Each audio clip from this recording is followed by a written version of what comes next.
Le Flash Info avec le centre de stockage de la Manche. 300 personnes se sont rassemblées hier soir à Cherbourg devant le théâtre pour dénoncer l'usage du 49.3 par le gouvernement afin de faire adopter sans vote le projet de réforme des retraites.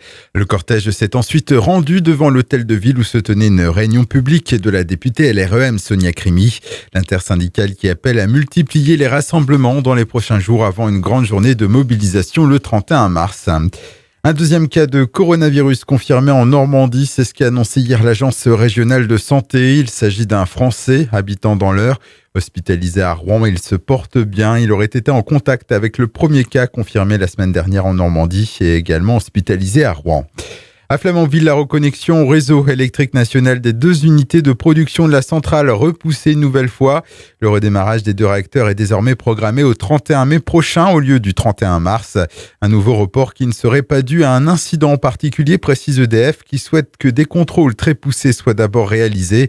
On rappelle que le réacteur numéro 1 est à l'arrêt depuis le 18 septembre à cause de traces de corrosion sur les diesels de secours. Et le réacteur numéro 2 a été stoppé dans le cadre de sa visite décennale il y a plus d'un an maintenant. La manufacture, le véritable Cherbourg, change de nom et de logo. Désormais, il faut l'appeler le parapluie de Cherbourg, tout simplement. Un changement d'identité qui s'inscrit dans un contexte de forte croissance pour cette marque française emblématique. La marque créée en 1986 vend 15 000 parapluies chaque année et accueille de nombreux visiteurs au sein de sa manufacture. Et puis une triste découverte sur la plage de Barneville. Hier, un dauphin a été retrouvé échoué sur le sable à hauteur de la nouvelle porte à flot face à la cale marine.